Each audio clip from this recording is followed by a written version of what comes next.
નમસ્કાર દર્શક મિત્રો, આપ જોઈ રહ્યા છો નિર્માણ ન્યૂઝ અને નિર્માણ ન્યૂઝના ખાસ કાર્યક્રમ ટુ ધ પોઈન્ટમાં આપની સાથે હું છું ધર્મી નકુબ.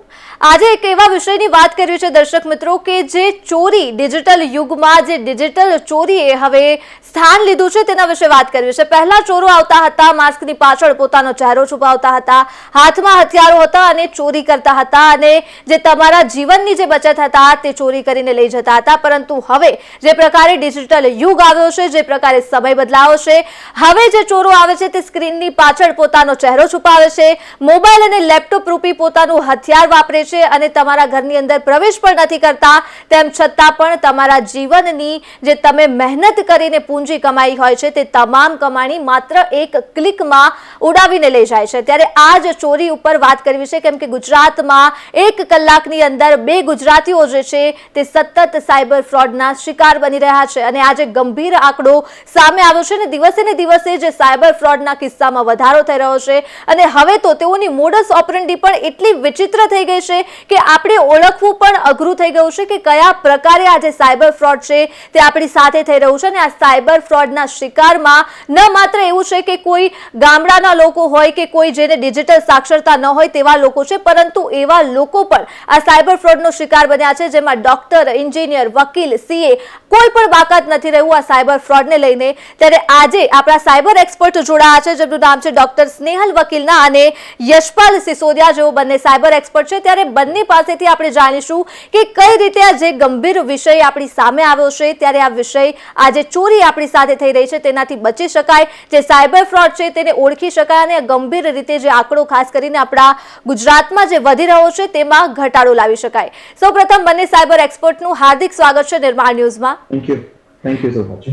સૌથી પહેલા ડોક્ટર સ્નેહલના હું આપની પાસેથી જાણવા માંગીશ કે જે પ્રકારે આ સાયબર ફ્રોડ જે વધી રહ્યો છે તેનું મુખ્ય કારણ શું છે? એટલે કે જે ડિજિટલ સાક્ષરતા છે તેનો ક્યાંક અભાવ જોવા મળી રહી છે, જાગૃતિનો અભાવ જોવા મળી રહ્યો છે, કે પછી આપણે છે જલ્દી લાલચમાં આવી જઈએ છીએ કે જલ્દી કોઈના પર વિશ્વાસ કરી લઈએ છીએ?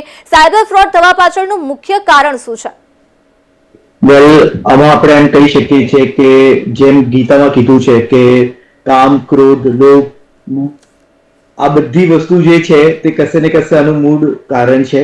અને આ બધાની સાથે લેક ઓફ અવેરનેસ, કારણ કે જે રીતના ક્રિમિનલ પોતાની જાતને અપડેટ કરે છે એટલી સારી અને એટલી અપડેશન આપણે એમ કહી શકીએ છીએ કે આપણું જે જાહેર જનતા છે તેમનામાં એ અવેરનેસ નથી આવતી, કારણ કે એનાથી પહેલા કે તેઓ જૂની વસ્તુ સમજી શકે, ક્રિમિનલ એક નવી મોડસ ઓપરેન્ડી બિલકુલથી યુઝ કરી શકે છે. અને હવે આપણે એમ કહીએ કે after the invention of AI આ વસ્તુ ફર્સ્ટ ગિયર થી લઈને ફોર્થ ગિયરમાં બહુ ઇઝીલી આવી ગયું છે. અને જેમ જેમ હજી આગળ આપણે ટેકનોલોજીનું અપડેશન જોશું તેમ તેમ આ વસ્તુ કદાચ એક એવી લિમિટ પર પહોંચી જશે કે જેમાં અવેરનેસ કોઈ તમારો ઓપ્શન નહીં રહેશે. You have to be aware and you have to be updated so that તમે આવા જે ક્રાઇમ છે તેની સામે પોતાનો બચાવ કરી શકો. અત્યારે અગર આપણે એમ કહીએ કે કશે ને કશે લોકોને એવું લાગતું હોય કે અગર કોઈ લિંકને ક્લિક કરવાથી એમનું વસ્તુ ઇન્ફેક્ટ થઈ જાય છે અને ઇઝીલી તેઓ QR કોડ સ્કેન કરી દે છે. So this is the thing કે એમને એ નથી ખબર કે QR code are nothing but web link. એટલે કશે ને કશે અવેરનેસ જે છે તે અત્યારે બહુ જ ઇમ્પોર્ટન્ટ થઈ ગઈ છે. અને ઘણી બધી એવી વસ્તુ છે, ઘણા બધા એવા ક્રાઇમ્સ છે કે જેમાં ક્રિમિનલ સતત પોતાની જાતને અપડેટેડ રાખે છે, રોજે રોજ નવી નવી મોડસ ઓપરેન્ડી તેઓ યુઝ કરે છે, જેનાથી બધાએ પોતાની જાતને અવેર રાખવું જ જોઈએ. અને જ્યાં જ્યાં આવા પ્રોગ્રામ્સ થતા હોય છે ત્યાં પોતાની જાતને ઇન્વોલ્વ રાખીને પોતાનું આ જે નોલેજ છે, સાયબર હાઇજીન જેને આપણે કહી શકીએ છીએ, તે બિલકુલથી ધ્યાનમાં રાખીને પોતાના ઓનલાઈન ટ્રાન્ઝેક્શન્સ કરવા જોઈએ. જી મેમ. બિલકુલ. યશપાલ, આપની પાસેથી જાણવા માંગીશ કે જે પ્રકારે જે આ સાયબર ફ્રોડ થઈ રહ્યું છે ત્યારે કોઈ પણ ફેક લિંક આવે અથવા તો કોઈ પણ પ્રકારે ફેક કોલ આવે તો જો કોઈ સામાન્ય માણસે એ જાણવું હોય કે આ સાયબર ફ્રોડનો કોલ છે અથવા કોઈ લિંક છે તો તેની કોઈ સાઇન ખરા કે આપણે ઓળખી શકીએ કે આપણી સાથે આ સાયબર ફ્રોડ થવાની શરૂઆત છે? એમાં એવું છે કે લિંક આપણે બહુ ઇઝીલી જાણી શકીએ છીએ. ધારો કે સાયબર ક્રિમિનલ્સ જ્યારે બી આપણને લિંક મોકલતા હોય છે તો મોસ્ટલી સોશિયલ મીડિયા, મેસેજિંગ કાં તો વોટ્સએપ થ્રુ મોકલતા હોય છે.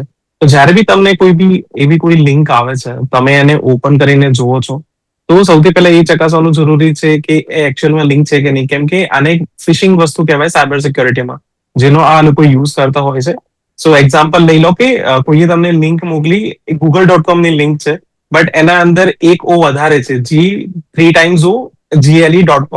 દેટ મીન્સ કે એ જોવાની એ વસ્તુ એ છે કે google.com એના જેવું દેખાશે પણ એ google.com નથી. તો ધારો કે એ વસ્તુ જીમેલ ની છે તો એમાં અમુક વસ્તુઓ અલગ હશે, gmail-.com હશે. આવી નાની વસ્તુની ધ્યાન રાખવાની જરૂર છે. એક વસ્તુ ધ્યાન રાખવાની જરૂર છે કે જ્યારે બી તમે કોઈ ઓનલાઈન ટ્રાન્ઝેક્શન કરો છો તો એ લિંક જે તમને મળી છે HTTPS ઉપર હોય, HTTP વાળી લિંક ઉપર તમારે ઓનલાઈન ટ્રાન્ઝેક્શન કરવાની જરૂર નથી. આ વસ્તુની ધ્યાન રાખવાની જરૂર છે. એના સિવાય જ્યારે બી તમને કોઈ કોલ આવે છે તો રીવેરીફાઈ કરવું બહુ જરૂરી છે. સાયબર ક્રિમિનલ્સ આજે બહુ રીતે કોલ કરતા હોય છે, બેંકના માણસો બનીને, લોનના માણસો બનીને. આજકાલ ઇવન ફેસ્ટિવલનો ટાઈમ છે તો તમે ક્યારે કઈ નંબર બી નહીં આપ્યો, તમને પર્સનલ લોન માટે રિક્વેસ્ટ આવતી હોય છે, ફોન આવતા હોય છે. તો જો તમારે જરૂર હોય કે ના હોય, પણ તમારે એ પર્ટિક્યુલર ઓથોરિટીને સામેથી કોલ કરીને વેરીફાઈ કરવાની જરૂર છે. તો તમે ડાયરેક્ટ એ લોકોથી કનેક્ટ કરશો અને તમે એ તમારી જોડે કેવી ડિટેલ્સ માંગે છે. લેટ્સ સે કે તમને કોઈ માણસ તો કોલ આવ્યો, હવે તમારા જોડે તમારા ક્રેડિટ કાર્ડ, CVV, આવી કોઈ પિન નંબર માંગે છે તો એ આપવાની જરૂર નથી, કેમ કે એ ડેફિનેટલી ફ્રોડ છે. તો આ રીતે આપણે ધ્યાન રાખી શકીએ છીએ કે કોઈ એવી લિંક કે તમને કોઈ કોલ આવે છે તો તમે કેવી રીતના વેરીફાઈ કરી શકો છો. બિલકુલ. અને આગળ જો આપણે આ જ મુદ્દા પર વાત કરી યશપાલ, તો જે પ્રકારે OTP બનાવવામાં આવ્યા છે, પાસવર્ડ હવે બનાવવામાં આવ્યા છે, 2 ફેક્ટર વેરિફિકેશન બનાવવામાં આવ્યું છે, આ જે બધી વસ્તુઓ છે કે જે સિક્યોરિટી પર્પઝથી બનાવવામાં આવી છે, આપના મતે કેટલી હદે જે સિક્યોરિટી પર્પઝથી આ OTP, પાસવર્ડ કે 2 ફેક્ટર વેરિફિકેશન બનાવવામાં આવ્યા છે તે ખરેખર બચાવ કરી શકે છે? હાજી, આ વસ્તુ તમારી સિક્યોરિટીમાં, તમારી પર્સનલ સિક્યોરિટી, ડિજિટલ સિક્યોરિટીને બચાવવા માટે એક સ્ટેપ વધારે છે. આનો ઉપયોગ જરૂરી કરવો જોઈએ. તમે ક્યારે બી તમારા શું કહેવાય ઓનલાઈન ટ્રાન્ઝેક્શન કરો છો, બેન્કિંગ, ઓનલાઈન બેન્કિંગ છે, તમારે બધી જગ્યા ઉપર OTP કાં તો 2 ફેક્ટર ઓથેન્ટિકેશન એનેબલ કરવું જોઈએ. જો ક્યારેક તમારો પાસવર્ડ કોઈ કે ચોરી બી લીધો હોય તો આ 2 ફેક્ટર ઓથેન્ટિકેશન OTP ના લીધે એ માણસ તમારું એક્સેસ નહીં કરી શકે. જો એને તમારું અકાઉન્ટ એક્સેસ કરવાનો ટ્રાય કર્યો તો OTP તમારા જોડે આવશે, 2 ફેક્ટર ઓથેન્ટિકેશન તમારા જોડે આવશે, જેનાથી તમને ખબર પડશે કે હા ભાઈ મારા અકાઉન્ટનું એક્સેસ ક્યાંકથી થઈ રહ્યું છે અને મારે આ વસ્તુ ના આપવી જોઈએ. પણ જો તમે આ વસ્તુ એક્ટિવેટ કરી છે છતાંય કોઈ માણસ તમને ફોન કરીને કન્વિન્સ કરી જાય છે તો એ જે તમે કીધું કે એ સાયબર સિક્યોરિટી અવેરનેસનો અભાવ છે, એ વાતનું ધ્યાન રાખવું જરૂરી છે. બટ હા, 2 factor authentication, OTP, even captcha enablement, આ વસ્તુ ખૂબ જરૂરી છે અને આ તમારી સિક્યોરિટીમાં એક એડ ઓન લેયર પ્રોવાઈડ કરે છે. બિલકુલ. ડોક્ટર સ્નેહલ, તમારી સાથે એક સવાલની ચર્ચા કરવી છે કે અમદાવાદથી એક કિસ્સો સામે આવ્યો હતો જેમાં એક નિવૃત્ત શિક્ષક જે હતા તેમને ડિજિટલ અરેસ્ટ કરવામાં આવ્યા હતા અને માત્ર 1-2 દિવસ નહીં પરંતુ 8 દિવસ માટે તેમને ડિજિટલ અરેસ્ટ તેમના પરિવાર સાથે કર્યા હતા અને સાથે જ 38 લાખ જેટલી જે રકમ છે તે આ ડિજિટલ અરેસ્ટમાં નિવૃત્ત શિક્ષકે ગુમાવી છે. એટલે મારે આપની પાસેથી એ જાણવું છે કે એવી કઈ રીતે આ જે ડિજિટલ અરેસ્ટ છે તે આ લોકો દ્વારા મોડસ ઓપરેન્ડી અપનાવવામાં આવે છે કે વ્યક્તિને 8 દિવસ સુધી પણ જાણ નથી થતી કે તે પોતે ડિજિટલ અરેસ્ટ થયેલો છે અને કોઈની મદદ પણ એ નથી લઈ શકતો. 8 દિવસ માટે સતત આ જે ડિજિટલ અરેસ્ટ છે તે ચાલે છે અને તેમ છતાં વ્યક્તિ જે હોય છે તે કોઈની મદદ નથી માંગી શકતો. એટલે આ સમગ્ર કેસ મારે આપની પાસેથી સમજવો છે. વેલ, પ્રેક્ટિકલી જ્યારે બી ડિજિટલ અરેસ્ટની વાત આવે છે, લાઈક આમાં મને જેન્યુઅનલી આઈ ડુ ક્વેશ્ચન, કારણ કે લોકોનો ડરનો આ લોકો સીધો ફાયદો ઉઠાવતા હોય છે. ઘણી બધી ફેરી તમારી ઉપર એક રેન્ડમ કોલ આવે છે કે એમના હિસાબથી એવું કહેવાનું હોય છે કે ભાઈ તમારું જે પણ ફોન છે કે તમારો જે બી મોબાઈલ છે તેના નામ પર કંઈક અલગ અલગ જગા પર કોઈ ફેક પાર્સલ આવ્યું છે ક્યાં તો કોઈ ક્રાઇમમાં એનું ઇન્વોલ્વમેન્ટ છે અને હવે તેઓ ડાયરેક્ટલી તમારો જે ફોન છે તે ટ્રાન્સફર કરે છે પોલીસ ડિપાર્ટમેન્ટમાં. હવે જ્યારે પોલીસ ડિપાર્ટમેન્ટ એટલે કે આ ક્રિમિનલ જ હોય છે કે જે તમારી સાથે ફેક પોલીસ બનીને વાત કરતા હોય છે, એની સાથે તમે જ્યારે વાત કરશો ત્યારે દે વિલ ઇન્સિસ્ટ કે તમે એમની સાથે વિડીયો કોલ પર વાત કરો. જ્યારે તમે એમની સાથે વિડીયો કોલ પર વાત કરશો ત્યારે એમનું જે બેકગ્રાઉન્ડ છે ધેટ વુડ બી પ્રેક્ટિકલી તમને એવું લાગશે કે એકચ્યુઅલ પોલીસ સ્ટેશનમાં તમે છો અને જે પણ વ્યક્તિ છે he is an authorize law enforcement agency. Practically જ્યારે બી તમે એમની સાથે વાત કરશો એટલે એ તમને એવું કહેશે કે અત્યારે ક્યાં તો અમે તમને ફિઝિકલી અરેસ્ટ કરવા આવીએ, ક્યાં તો ડિજિટલ અરેસ્ટ તમે અત્યારે પોતાની જાતને કરી દો અને જે બી અમને કોપરેટ કરો, વિડીયો તમારો ઓન રાખો, આ ઇન્ફોર્મેશન કે તમે ડિજિટલી અરેસ્ટ થયા છો એ તમે કોઈને કહેશો નહીં. અધરવાઇઝ અમે તમને ફિઝિકલી અરેસ્ટ કરશું. અને ધીરે ધીરે ધીરે એ લોકોનું ઇન્વેસ્ટિગેશન ચાલશે ત્યારે આ એમને કોપરેટ કરે. આ આખા પ્રોસિજરમાં એ લોકો આ જે વ્યક્તિ છે તેને એટલું બધું ટોર્ચર કરે છે વિક્ટિમને કે એ કદાચ ઘણી બધી ફેરી તો એ અગર એમને એટલું જ ખબર પડે કે આ ફેક છે then that person is satisfied. પછી એ લોકો ડિપોઝિટના ફોર્મમાં એમની પાસે મની જે છે તે ટ્રાન્સફર કરાવે છે ગવર્મેન્ટના અકાઉન્ટમાં, જે પ્રેક્ટિકલી એક ફેક અકાઉન્ટ છે કારણ કે આ એક ક્રિમિનલ છે. હવે જ્યારે બી આ અમાઉન્ટ એ ત્યાં ટ્રાન્સફર કરે છે ત્યારે એમને નથી ખબર હોતી કે આ પૈસા એમને પાછા મળવાના નથી ને આ ક્રિમિનલના અકાઉન્ટમાં જાય છે. They are under the impression that it is a deposit money. અને પછી ધીરે ધીરે ધીરે ધીરે કંઈક ને કંઈક રીતના એ લોકો અલગ અલગ બહાનાથી એમની પાસે આ મની વધારે ને વધારે લેતા હોય છે. વેલ આ આખો કન્સેપ્ટ એક ફેક કન્સેપ્ટ છે કારણ કે legally there is nothing like digital arrest. આ આખું એક ફિક્ટિટિયસ ટર્મ છે કે જે ક્રિમિનલ દ્વારા બનાવવામાં આવ્યો છે કારણ કે તેઓ વધુ આ લોકોને વિક્ટિમાઇઝ કરી શકે. અને આમાં the most important thing is કે જ્યારે બી આવું કંઈક બી વસ્તુ થાય તમારી સાથે ત્યારે તમે તાત્કાલિક 1930 પર કોલ કરો. That is central cyber crime complain number. ક્યાં તો તમે નિયરેસ્ટ પોલીસ સ્ટેશનમાં જઈને કહું કે આવી રીતના તમારી સાથે કોઈ પોલીસ જે છે તે તમારી સાથે ગતિવિધિઓ કરે છે અને તમારી પાસે કોઈ ડિપોઝિટ મની માંગે છે. અને અત્યારે આ બધા અલગ અલગ મીડિયમથી આપણે જોઈ રહ્યા છે કે ડિજિટલ અરેસ્ટ થાય તો ઘણા બધા છે બટ એની સાથે ઘણા બધા પ્લેટફોર્મ્સ અવેલેબલ થઈ ગયા છે ઇન્ક્લુડિંગ અવર કોલરટ્યુન કે જેમાંથી લોકોને જ્ઞાન આપવામાં આવે કે આ એક ફેક વસ્તુ છે and there is nothing like digital arrest. જી મેમ. બિલકુલ ડોક્ટર સ્નેહલ, તો જે આ ડિજિટલ અરેસ્ટની આપણે વાત કરી રહ્યા છીએ તો આપણા ઇન્ડિયન લો જે છે તે કેટલા મજબૂત છે? કેમ કે ખાસ કરીને જે પ્રકારે સાયબર ફ્રોડમાં અત્યારે સૌથી વધારે આપણે જોઈએ તો ડિજિટલ અરેસ્ટ જે છે તેના કેસ સૌથી વધારે આપણે જોતા હોઈએ છીએ. તો જે આપણા ઇન્ડિયન લો છે તે કેટલા મજબૂત છે ડિજિટલ અરેસ્ટની સામે લડવા માટે કે પછી જે પણ ગઠિયાઓ હોય છે તેમને સજા અપાવવા માટે? પ્રેક્ટિકલી અત્યારે બીંગ એન ઇન્ડિયન સિટીઝન આપણે એક વસ્તુ સમજી લઈએ કે આપણા લો જે છે તેમાં કોઈ બી ક્ષય નથી. આપણા લો બહુ વેલ ફ્રેમ્ડ છે. લો એન્ફોર્સમેન્ટ એજન્સીઝ પણ એક્ટિવ છે. પ્રોબ્લેમ ક્યાં છે કે આ બધી વસ્તુનું કોર્ડિનેશન ટાઈમલી નથી થતું અને આ જે લોસ છે તેને એના રૂટ ફોર્મમાં ઇમ્પ્લિમેન્ટ કરવામાં નથી આવતા. ધ થિંગ ઇઝ ધેટ કે અત્યારે there are lots of section. IT act છે કે જેમાં there are lots of sections કે જેમાંથી તમે પિનલાઇઝ તો કરી શકો પણ કમ્પન્સેશન બી લઈ શકો છો આવા ક્રિમિનલો સામે. આ ઉપરાંત ટેલિકમ્યુનિકેશન એક્ટ આવી ગયો છે. ડેટા પ્રોટેક્શન એક્ટ જે આપણું private personal digital data protection act છે તે પણ આવી ગયો છે. અને રિસેન્ટલી આપણે ઓનલાઈન પ્રોહિબિશન ગેમિંગ જે વેબસાઇટ છે જે એપ્લિકેશન છે તેના માટે એક નવો લો જે છે તે એક્ટિવ થઈ ગયો છે, prevention and prohibition of online gaming act કરીને. આ બધા એક્ટ આપણા મજબૂત છે બટ પ્રોપરલી એનું ઇમ્પ્લિમેન્ટેશન નથી થઈ શકતું.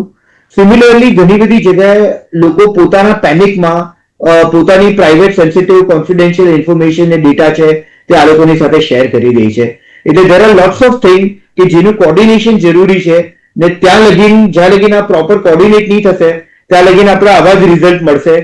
તે છતાં આપણું જે સાયબર ક્રાઇમ છે તે બહુ એક્ટિવલી વર્ક કરે છે અને સારા એવા રકમ અત્યારે આપણે લોકોના ફ્રીઝ કરી શકીએ છીએ અને પાછા એમના અકાઉન્ટમાં બિલકુલથી લાવી શકીએ છીએ એટલે આપણે કેપેબલ થયા છે.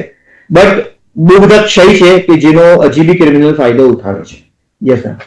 બિલકુલ યશપાલ, જે પ્રકારે આપણે ડિજિટલ અરેસ્ટની વાત કરી રહ્યા છીએ તો આ સિવાય બીજા કયા કયા પ્રકારના એવા સાયબર ક્રાઇમ છે જેમ કે હની ટ્રેપ છે અને ડિજિટલ અરેસ્ટ વિશે તો ડોક્ટર સ્નેહલે આપણને જણાવ્યું છે, પણ આ સિવાય બીજા કયા કયા એવા પ્રકાર છે સાયબર ક્રાઇમના કે જે અત્યારે પણ થઈ રહ્યા છે પરંતુ લોકોમાં તેની અવેરનેસ ઓછી છે અને ખાસ કરીને હવે તો ઓનલાઈન શોપિંગમાં સૌથી વધારે જે ફ્રોડ્સ છે તે થઈ રહ્યા છે, એટલે આવા બીજા કયા કયા પ્રકારના ફ્રોડ્સ છે જે અત્યારે પણ લોકો સાથે થઈ રહ્યા છે અને લોકોને તેના વિશે જાણવું ખૂબ જરૂરી છે? સાયબર ક્રાઇમ કે ફ્રોડ ની વાત કરીએ તો ડિજિટલ અરેસ્ટ તો માત્ર એક સાઇડ છે એનું. એના સિવાય બહુ બધા એવા ફ્રોડ છે જેમ કે મેં કીધું ફિશિંગ લિંક જે લોકોને મોકલે છે. અત્યારે મેં હવે ફેસ્ટિવલ્સ નો ટાઈમ છે, નવરાત્રી ગઈ, દિવાળી આવશે, પછી ન્યૂ યર છે, તો ઓનલાઈન શોપિંગ વેબસાઇટ ઉપર સેલ ચાલતો હોય છે મોસ્ટલી. સાયબર ક્રિમિનલ્સ આનો બહુ ફાયદો ઉઠાવે છે. ફેક વેબસાઇટ બનાવીને લોકોને મોકલે છે ડાયરેક્ટ 90-100%, ઇવન અમુક વાર તો 1-2 રૂપિયામાં આઈફોન વેચતા હોય છે. હવે એ પ્રેક્ટિકલી વિચારવાની વસ્તુ છે કે એવું પોસિબલ નથી, અને એનાથી એ ફ્રોડ થાય છે. બીજું જોવા જઈએ કે આજ તમે જોશો તમારા વોટ્સએપ ઉપર કોઈ અજાણ્યા નંબરથી મેં બહુ વાર એવું જોયું છે કે પ્રધાનમંત્રી લોન યોજના ની કોઈ તમને ઈપીકે ફાઇલ મોકલી દે છે કોઈ. હવે કોઈ માણસ એજ્યુકેટેડ હશે અને ખબર હશે તો મે બી કદાચ એ ઓપન નહીં કરે, કેમ કે એક એપ્લિકેશન ફાઇલ છે. બટ બહુ બધા લોકો એને એક્સેસ કરી દેતા હોય છે અને પોતાનું આખા ફોનનું એક્સેસ સાયબર ક્રિમિનલ્સને આપી દેતા હોય છે, જેનાથી એ લોકો એમની બેન્કિંગ ડિટેલ્સ ચોરી કરી લેતા હોય છે.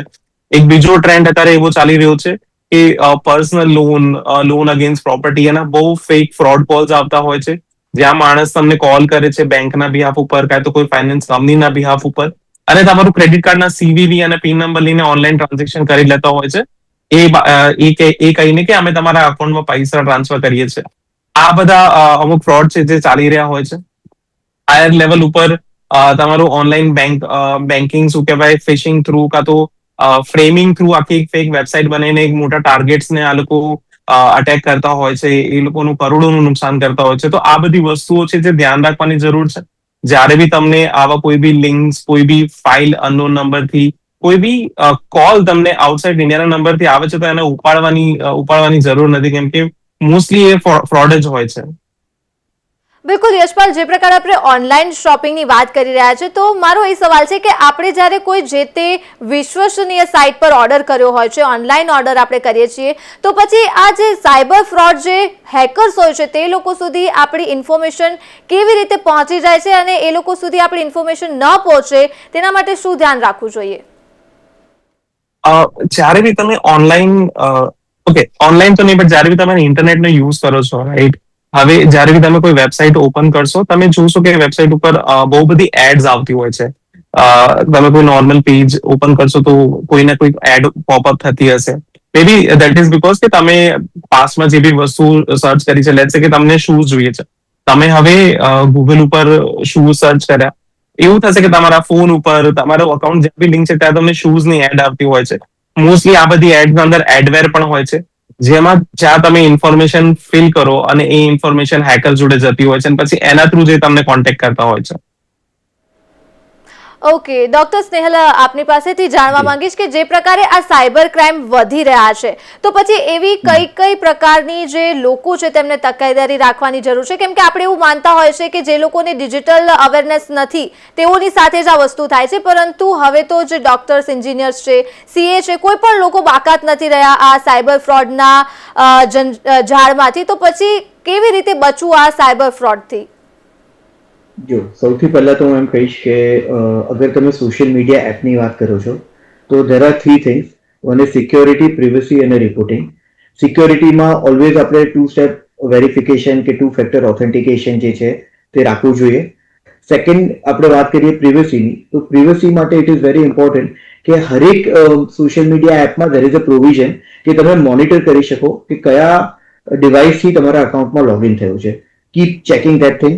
સિમિલરલી રિપોર્ટિંગ માટે પહેલા તો તમે રિપોર્ટ કરો, ક્યાં તો ફાઇનાન્શિયલ ક્રાઇમ્સ હોય તો બેંકને, ક્યાં તો એ એપના ડેવલપર્સને, અને parallelly 1930 which is our central cyber crime complain number, ત્યાં રિપોર્ટ કરો. આ બધા ઉપરાંત we should be very conscious. See અત્યારે તમને કહું કે એક બહુ ઇઝી વસ્તુ છે કે કોઈ બી વ્યક્તિ ડિલિવરી પર્સન બનીને તમારી પાસે આવી શકે છે અને તમને ડિલિવરી કોડ્સ જે છે અલગ રીતના એ ડાયલ કરાવી શકે છે ફીડબેક માટે. પ્રેક્ટિકલી જ્યારે તમે આ કોડ ડાયલ કરો છો અને સાથે તમારો નંબર જ્યારે ડાયલ કરો છો ત્યારે તમારો ક્યાં તો સિમ ટ્રાન્સફર થઈ શકે છે, ક્યાં તો તમારો કોલ ફોરવર્ડ થઈ શકે છે. એટલે હવે પછી ઓટીપી તમને આપવાની જરૂર નથી, તમારો ઓટીપી ડાયરેક્ટલી ત્યાં ચાલ્યો જશે. ને આનાથી અગર તમને વેરીફાઈ કરવું હોય તો there is a code which is known to be *#62#. આ વસ્તુ તમે ચેક કરી શકો છો તો તમને ખબર પડશે તમારા મોબાઈલમાં આ વસ્તુ ડાયલ કરીને કે કદાચ કશે ને કશે તમારો કોલ ફોરવર્ડેડ તો નથી, કે કોઈ બીજા પાસે તમારા SMS યા કોલ ડાયવર્ટ થાય છે કે નથી થતા, એની ડિટેલ તમને બિલકુલથી મળી જશે, એ નંબર રિફ્લેક્ટ થઈ જશે. આ ઉપરાંત it is very important, totalvirus.com અને abuseidb.com કરીને 2 વેબસાઇટ છે કે જેનાથી તમે ચેક કરી શકો છો કે કોઈ પર્ટિક્યુલર જે વસ્તુ છે તે રિયલ છે કે કોઈ ફેક રેપ્લિકા બનાવીને કે કોઈ બોગસ વેબસાઇટ બનાવીને તમારી સાથે કંઈક ફેક કરવામાં આવે છે. આ લિંક ની તમે ઇન્ટિગ્રિટી વેરીફાઈ કરી શકો છો. આ ઉપરાંત તમે QR કોડની વાત કરીએ તો QR code is nothing but web links. તો એ QR કોડ પણ ત્યાં તમે સ્કેન કરીને એ જોઈ શકો છો કે એ જેન્યુન છે કે એ કોઈક મેલિશિયસ માલવેર બનાવવામાં આવ્યો છે. સિમિલરલી QR કોડ જ્યારે બી તમે યુઝ કરો છો ત્યારે તમે પેમેન્ટ કરતા હો છો, ન કે પેમેન્ટ તમે રિસીવ કરો છો. So there are lots of thing કે જેના માટે તમે અહીંયા વાત કરી શકો છો, અલર્ટ થઈ શકો છો. કદાચ હું કન્ટિન્યુ થયા જ કરીશ અને અમારા જે બીજા એક્સપર્ટ છે તેમનો ચાન્સ જ નહીં આવશે. સો આપણો લિમિટેડ ટાઈમ છે એટલે practically I would conclude here. તમે આ બધી વસ્તુ છે જે તમે એક્ટિવલી કોન્શિયસલી બિલકુલથી ધ્યાન આપી શકો છો. Yes ma'am. બિલકુલ યશપાલ, જે પ્રકારે આપણે AI ની અત્યારે વાત કરી રહ્યા છીએ, એટલે કે જ્યારે પણ ડિજિટલાઇઝેશનની વાત આવે અથવા તો જે સાયબર ફ્રોડની વાત આવે તો ખાસ કરીને AI જે છે તેને લઈને હંમેશા બે મત રહ્યા છે. એટલે કોઈનું કહેવું છે કે AI જે છે તે સેફ નથી, તો કોઈનું કહેવું છે કે AI છે તે વધારે ક્રાંતિ લાવશે ડિજિટલ ક્ષેત્રે. તો આપના મતે જે પ્રકારે AI અત્યારે આપણી સાથે છે, આપણા આસપાસ છે, તો વચ્ચે જે ટ્રેન્ડ પણ આવ્યો હતો કે ફોટોસને લઈને ખાસ કરીને ટ્રેન્ડ આવે છે, તો કોઈનું એ પણ કહેવું હતું કે જે ગિબલી ટ્રેન્ડ આવ્યો હતો તો તમારી પર્સનલ ઇન્ફોર્મેશન AI થ્રુ જઈ રહી છે હેકર્સ સુધી. તો આ જે બધું મિથ છે કે પછી આ રિયાલિટી છે, AI ને લઈને આપના શું વિચાર છે, ખાસ કરીને સાયબર ફ્રોડ ને સાથે? સો આપણે જ્યારે AI ની વાત કરીએ છીએ, આર્ટિફિશિયલ ઇન્ટેલિજન્સ, મશીન લર્નિંગ, શોર્ટમાં અમે AIML કહીએ, તો આ વસ્તુ અત્યારે નથી. AIML 2016 થી આપણા વચમાં છે, પણ અત્યારે આનો યુઝ બહુ જ વધી ગયો છે. ઇનિશિયલી પહેલા જયારે AI અને ML નો યુઝ કરતા હતા તો મોસ્ટલી મશીન ટ્રેનિંગ કાં તો રિસર્ચ એન્ડ ડેવલપમેન્ટ માટે કરતા હતા, બટ હવે એવું થઈ ગયું છે કે મોસ્ટલી ફન માટે લોકો વધારે યુઝ કરી રહ્યા છે. અને જે એનો એકચ્યુઅલ યુઝ છે એ તો મારા ખ્યાલથી મને ક્યાંય ઓનલાઈન જોવા નથી મળી રહ્યો.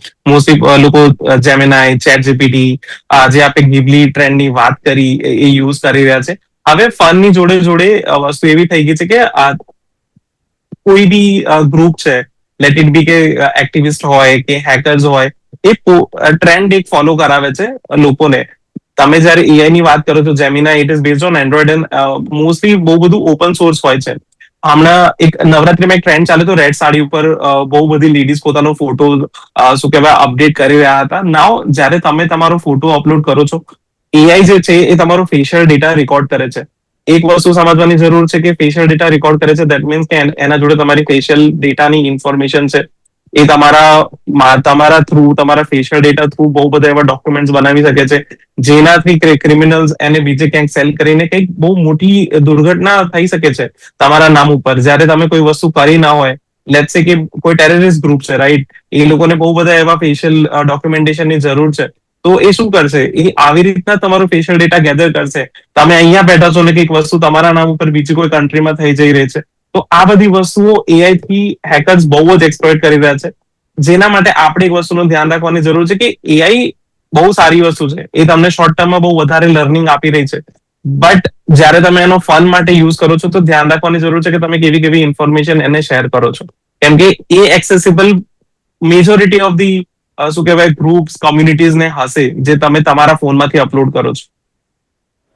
બિલકુલ. છેલ્લે હું બંને સાયબર એક્સપર્ટને એક જ સવાલ પૂછવા માંગીશ, કેમ કે જે પ્રકારે આ સાયબર ફ્રોડ વધી રહ્યા છે, જે પ્રકારે આ કેસીસ વધી રહ્યા છે, તો આપણા બંનેના મતે એવા કયા કયા સુધારાઓ છે? એટલે પછી સામાન્ય પ્રજા હોય તેને ધ્યાન રાખવાની જરૂર છે કે પછી ગવર્મેન્ટ જે છે તેમને તેમના લોમાં સુધારા કરવાની કોઈ જરૂર છે? અથવા તો એવું પણ થઈ શકે કે આપણે એજ્યુકેશનમાં કોઈ એવા પોઈન્ટ્સ એડ કરીએ કે સ્કૂલિંગથી જ જે બાળક હોય તે શીખે કે શું સાયબર ફ્રોડ છે, અથવા તો કોઈ પણ એવા પોઈન્ટ્સ કે જે આપના બંને મતે કે જે અત્યારે નથી પરંતુ જો એમાં ચેન્જીસ લાવવામાં આવે તો ક્યાંક, કેમ કે આ એટલો ગંભીર મુદ્દો બની ગયો છે કે દિવસે ને દિવસે આ કેસમાં વધારો થઈ રહ્યો છે, તો આપના બંનેના મતે એવા કયા ફેરફાર છે જે ભવિષ્યમાં કરવામાં આવે તો ફ્યુચરમાં ક્યાંક આ જે ક્રાઇમ્સમાં વધારો થયો છે, ડિજિટલ ક્રાઇમ્સમાં, તેમાં ક્યાંક ઘટાડો થઈ શકે? સૌથી પહેલા ડોક્ટર સ્નેહલ આપની પાસેથી જાણવા માંગીશ.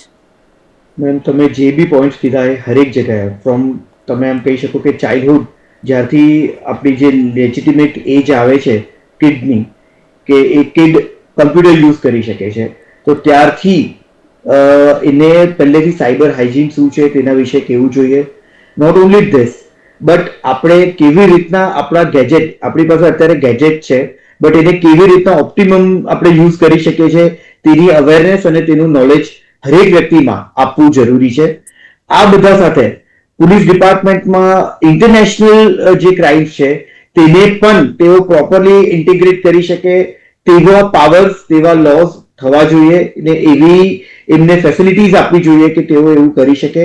અને જેટલા બી લો એન્ફોર્સમેન્ટ એજન્સીઝ છે અને બેંક્સ, એ બધાની વચ્ચે એક કોર્ડિનેશન હોવું જોઈએ. એવું નહીં થવું જોઈએ કે તમે બેંકમાંથી તમારી સાથે ફ્રોડ થયો, but because it is Sunday બેંકમાં તમને કોઈ મળશે નહીં. સિમિલરલી અહીંયા તમારી કમ્પ્લેન આના પછી જ લેવામાં આવશે. All this thing should work together કોર્ડિનેટેડલી.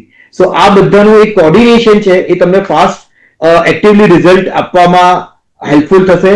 અને આ એક વસ્તુ છે કે જે તમને બિલકુલથી તમારા જે વિક્ટિમાઇઝ થવાથી તમને ફર્ધર બચાવી શકે છે. જી બિલકુલ. યશપાલ, આપના મતે એવા કયા કયા ફેરફાર છે જે કરવામાં આવે તો ભવિષ્યમાં જે આજે આપણે ચર્ચા કરી રહ્યા છીએ તે કદાચ ભવિષ્યમાં કરવાની આપણે જરૂર નહીં પડે? હું એટલું જ કહેવા માંગીશ કે જેમ કે સ્કૂલિંગની વાત કરી તો આજકાલ સેકન્ડ સ્ટેન્ડર્ડ થી જ મોસ્ટલી કોમ્પ્યુટરના સબ્જેક્ટ હોય જ છે. તો એની સાથે સાથે મને એવું લાગે છે કે જો એજ્યુકેશન સ્ટ્રીમના અંદર સાયબર સિક્યોરિટી એક અન્ડરસ્ટેન્ડિંગ કે બેસિક લેવલ પરથી સ્ટાર્ટ થાય તો ત્યારથી જ બાળકોને ખબર હોય. સેકન્ડ વસ્તુ હું એવું કહેવા માંગીશ, એક નોર્મલ માણસ માટે મોસ્ટલી જે લોકો ટાર્ગેટ બનતા હોય છે આપણા પેરેન્ટ્સના એજના લોકો ટાર્ગેટ બનતા હોય છે, કેમ કે એ લોકો ઇન્ટરનેટ ચલાવતા તો શીખી ગયા પણ આ બધું સાયબર સિક્યોરિટી, સાયબર હેકિંગ ને બધું જે છે એ લોકોને નથી ખબર. તો એક ટાઈમ ઉપર એમને મોનિટર કરવાની જરૂર છે જ્યારે જેથી આપણે એમને બચાવી શકીએ છીએ. લો ની વાત કરીએ કે મીન્સ લો એન્ફોર્સમેન્ટ એજન્સીઝની વાત કરીએ તો મારું અન્ડરસ્ટેન્ડિંગ એવું છે કે ગ્રાઉન્ડ લેવલ ઉપર ટેકીઝ હોવા જોઈએ લો એન્ફોર્સમેન્ટ એજન્સી સાથે, જે રન ટાઈમ ઉપર ક્યારે બી કોઈ બી આવા કેસીસ હોય છે એમને હેલ્પ કરી શકે, એમને સોલ્વ કરી શકે. કેમ કે મોસ્ટલી પ્રોસેસ એવી હોય છે કે ટુ એન્ડ થ્રુ હોય છે કે કોઈ વસ્તુ થઈ ગઈ એના પછી એના પર ઇન્વેસ્ટિગેશન થતી હોય છે. પ્લસ જે લોકો છે એમને લોઝની ખબર નથી. કોઈ બી માણસ જોડે ફ્રોડ થઈ જાય છે તો એ 7-8 દિવસ સુધી કમ્પ્લેન જ નથી કરતો, બટ આઈડિયલી તમારા જોડે ક્યારે બી આવો ફિનાન્શિયલ ફ્રોડ થાય છે તો વિધિન 4 to 5 વર્કિંગ ડેઝ તમે એને કમ્પ્લેન કરો તો ચાન્સીસ વધારે હોય છે કે તમારું કેસ સોલ્વ થઈ શકે છે. ડેટા પ્રોટેક્શન એક્ટ અત્યારે છે આપણી જોડે, બટ એનું ઇમ્પ્લિમેન્ટેશન કયા લેવલ ઉપર ક્યાં છે એ મોસ્ટલી આઈ થિંક ગવર્મેન્ટને વધારે ધ્યાન રાખવાની જરૂર છે. કેમ કે 2019 પછી સિમિલર કંઈ નથી રહ્યું. જે ટાઈમ હતો 2019 પહેલા અને 2019 પછી બધું જ બદલાઈ ગયું છે. મોસ્ટલી પબ્લિક જે શું કહેવાય ચાલીને રોડ ઉપર કરિયાણાની દુકાને દાળ લેવા જતી હતી હવે ઘરેથી જ ઓર્ડર કરે છે. તો ઓનલાઈન ટ્રાન્ઝેક્શન બહુ વધી ગયા છે, ડિજિટલ યુઝ બહુ વધી ગયો છે. તો આ બધી વસ્તુ ગવર્મેન્ટને બી ધ્યાનમાં રાખીને પોતાની આઈટી લોઝ, પોતાના જે ડેટા પ્રોટેક્શન એક્ટ જે લઈને આવે છે એને અપડેટ કરવાની જરૂર છે. જી, ખૂબ ખૂબ આભાર બંને સાયબર એક્સપર્ટનો અમારી સાથે જોડાવા બદલ. ડોક્ટર સ્નેહલ વકીલના અને યશપાલ સિસોદિયા બંને સાયબર એક્સપર્ટનો ખૂબ ખૂબ આભાર નોલેજેબલ ડિસ્કશન બદલ અને ખાસ કરીને અમારા દર્શક મિત્રોને અવેરનેસ આપવા બદલ કે શું ડિજિટલ અરેસ્ટ હોય છે, શું સાયબર ફ્રોડ હોય છે. અને આશા રાખીએ કે આગામી સમયમાં આજે જે વિશેષ ચર્ચા કરવામાં આવી છે તેને લઈને અમારા દર્શક મિત્રોને ખાસ જે પ્રકારે ડિજિટલ ફ્રોડ વધી રહ્યા છે તેમાં કંઈક ફાયદો થાય અને અમારા દર્શક મિત્રો જે છે તે ડિજિટલ અરેસ્ટ કે અન્ય કોઈ પણ પ્રકારના જે સાયબર ફ્રોડ છે તેનો શિકાર ન બને. ફરી મળીશું એક નવા વિષય સાથે. હાલ મને આપશો રજા. નમસ્કાર.